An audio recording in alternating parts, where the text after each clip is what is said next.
নমস্কাৰ। পোনপ্ৰথমে সদৌ দিৱা ছাত্ৰ সন্থাৰ ফালৰ পৰা সমূহ সংবাদকৰ্মীক নমস্কাৰ জনাইছোঁ। আমাৰ মাজত আছে সংগঠনৰ কাৰ্বি আংলং জিলা সমিতিৰ সভাপতি ৰাহুল দৰপা, নমস্কাৰ। উপসভাপতি জিলা সমিতি শ্ৰৱণ কুমাৰ চাগৰা, আমাৰ দুৱাৰামলা আঞ্চলিক সভাপতি উপেন আমচং, সহকাৰী সাধাৰণ সম্পাদক দুৱাৰামলা আঞ্চলিকৰ ৰাজেন বড়ো, নমস্কাৰ। তেওঁ আমাৰ জিলা সদস্য। আজি 18 ফেব্ৰুৱাৰী বৈঠালাংছ এগ্ৰিকালচাৰ আইবিত আপোনালোকৰ জৰিয়তে আজি প্ৰেছ ৰিলিজ বা প্ৰেছ বিবৃতি দিয়াৰ কাৰণটো হ'ল, যোৱা 15 ফেব্ৰুৱাৰী 2024 দংকামুকামত ASCC ইউথ ফ্ৰণ্ট আৰু কাৰ্বি ছাত্ৰ সন্থা যৌথভাৱে PGR VGR ভূমিক কেন্দ্ৰ কৰি তেওঁলোকে ধৰ্ণা প্ৰদৰ্শন দংকামুকামত অনুষ্ঠিত কৰিছিল। আৰু উভতা পথত খেৰণিত কিছু হিন্দী ভাষিক দুষ্কৃতিকাৰী তেওঁলোকক এটেক কৰে, মাৰধৰ কৰে। এতিয়া কথাটো হ'ল, এই ঘটনাটোক আমি সদৌ দিৱা ছাত্ৰ সন্থাই তীব্ৰ ভাষাৰে আমি গৰিহণা দিছোঁ।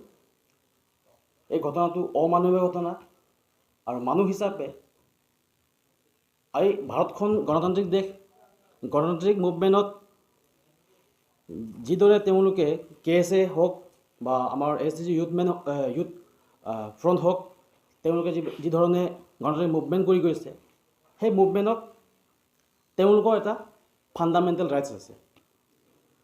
আৰু তেওঁলোকে মুভমেণ্ট কৰাটো, এনেধৰণে মাৰধৰ কৰি পেলাই বিৰোধিতা কৰাটো আমি সদৌ দিৱা ছাত্ৰ সন্থাই আমি গৰিহণা দিছোঁ।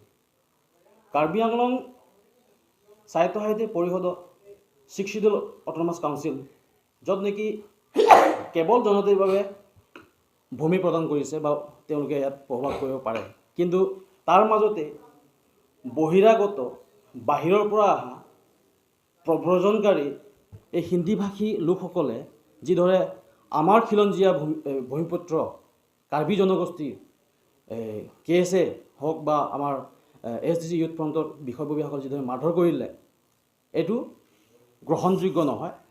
এই ঘটনাটো সম্পূৰ্ণ অমানৱীয় ঘটনা। আৰু আমি সংগঠনৰ ফালৰ পৰা, সদৌ দিৱা ছাত্ৰ সন্থাৰ ফালৰ পৰা আমি চৰকাৰক এইটোৱে অনুৰোধ কৰিছোঁ যে যিসকল ব্যক্তিক মাৰধৰ কৰিলে, সেই ব্যক্তিক ন্যায় দিব লাগে, আৰু যিসকলে মাৰপিট কৰিছে তেওঁলোকক অতি শীঘ্ৰে গ্ৰেপ্তাৰ কৰি তেওঁলোকক শাস্তি প্ৰদান কৰিব লাগে। আজি কাৰ্বি আংলং সাহিত্য পৰিষদ, কাৰ্বি আংলং অট'নমাছ কাউন্সিলৰ ভিতৰতে এই খিলঞ্জীয়া মানুহৰ ওপৰত যি বৰ্বৰ অত্যাচাৰ নিৰ্মমভাৱে যিটো প্ৰহাৰ কৰিছে, এই প্ৰহাৰৰ পৰা আমি খিলঞ্জীয়া জনগোষ্ঠীয় সংগঠনসমূহ আমি সজাগ হ'ব লাগিব। আমি বুজি উঠা দৰকাৰ যে বহিৰাগত সেই বাংলাদেশীয়ে হওক, বহিৰাগত সেই হিন্দীভাষীয়ে হওক, আমাৰ ভূমি তেওঁলোকে যিদৰে দখলত লৈ আজি তেওঁলোকে ইয়াৰ খিলঞ্জীয়া মানুহক যিটো অত্যাচাৰ কৰিছে, ইয়াৰ পৰা আমি শিক্ষা লোৱাটো উচিত। খিলঞ্জীয়া জনগোষ্ঠীৰ সংগঠনসমূহে আৰু সমূহ অসমবাসী ইয়াৰ পৰা এটা শিক্ষা লোৱাটো উচিত। কাৰণ বৰপীয়াটো আমি পাই দিছোঁ। আমি আজি বৰপীয়া পাই দিয়াৰ কাৰণে আজি আমাৰ ওপৰতে এই বহিৰাগতসকলে যিদৰে আমাক অত্যাচাৰ কৰিব পাইছে, আমি সজাগ হ'ব লাগিব। আৰু আমি আপোনালোকৰ মিডিয়াৰ সহযোগত আমি অসমবাসী আহ্বান কৰিব বিচাৰিছোঁ, সমূহ খিলঞ্জীয়া জনগোষ্ঠীক আহ্বান জনাব বিচাৰিছোঁ যে খিলঞ্জীয়া ঐক্য হ'ব লাগিব। এতিয়া এই সময় আমাৰ খিলঞ্জীয়া সময়। আজি কাৰ্বি আংলং 6 শিডিউল অট'নমাছ কাউন্সিলৰ ভিতৰত আমাৰ এই মূল বহুতি কাৰ্বি জনগোষ্ঠীক যিদৰে অত্যাচাৰ কৰিছে, ইয়াৰ পৰা আমি কি বুজি পাম?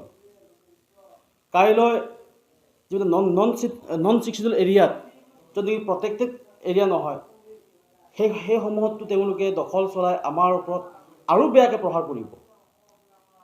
গতিকে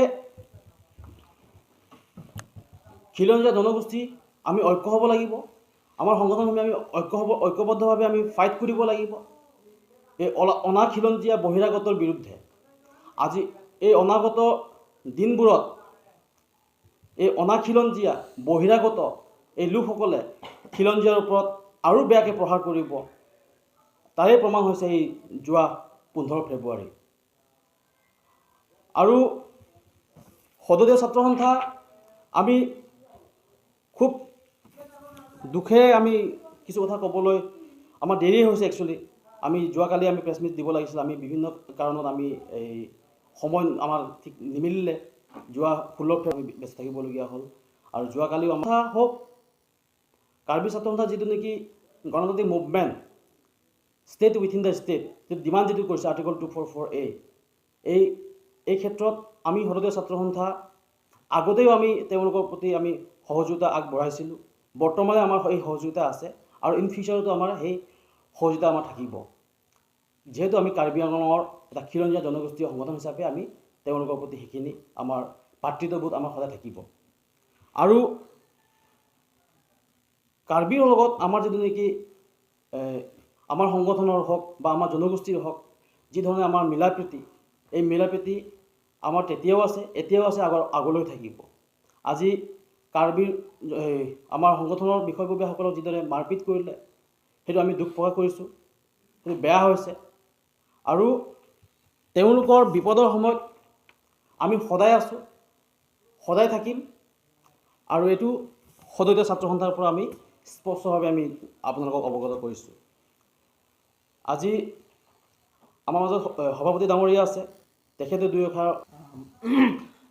মৰমৰ সাংবাদিক বন্ধুসকল, আপোনালোকে সহযোগ কৰাৰ কাৰণে আপোনালোক ধন্যবাদ।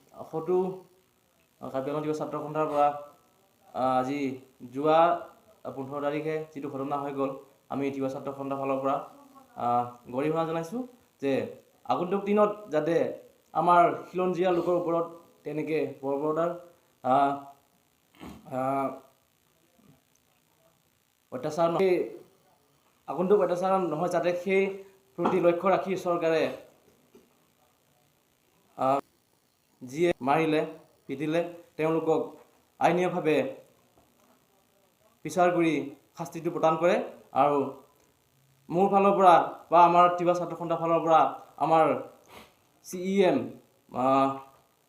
মাননীয় ললিৰাম ৰহাং ছাৰক আমাৰ ফালৰ অনুৰোধ থাকিলে যে আগন্তুক দিনত যিজনে বা যিসকলে সেই শাস্তি প্ৰদান কৰিবলৈ আমি তেখেতক অনুৰোধ জনালোঁ। ধন্যবাদ।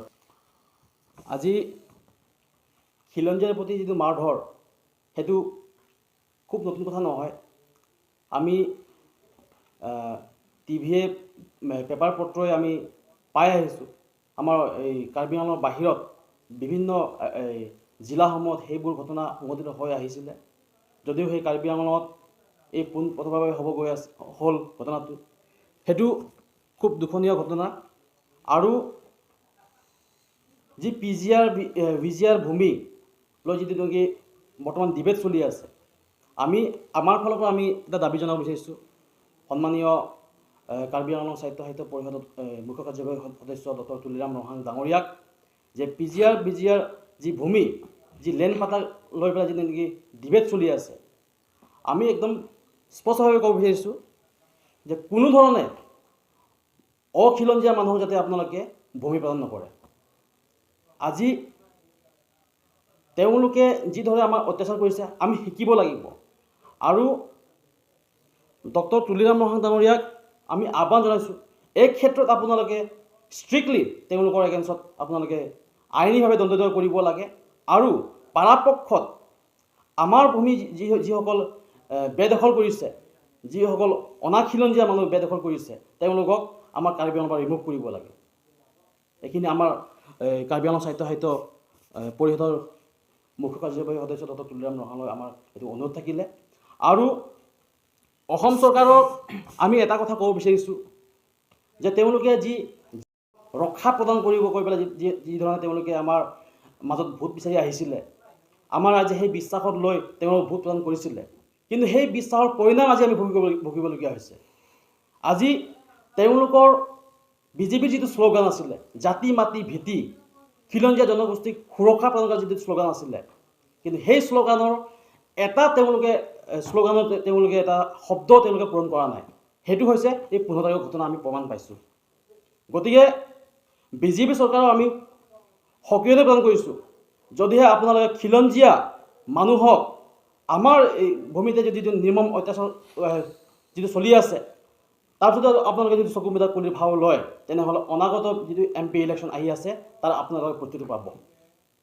আৰু আপোনালোকে আমাৰ মানুহক, এই দুখীয়া সহজ সৰল অজলা মানুহক আপোনালোকে যি ৰক্ষণাবেক্ষণ দিম, ভূমি সুৰক্ষা দিম, জাতি মাটি ভেটি সুৰক্ষা দিম কৈ পেলাই আপোনালোকে যিটো নেকি আমাক প্ৰতাৰণা কৰিছে, এই প্ৰতাৰণা আপোনালোকে ভুগিব লাগিব।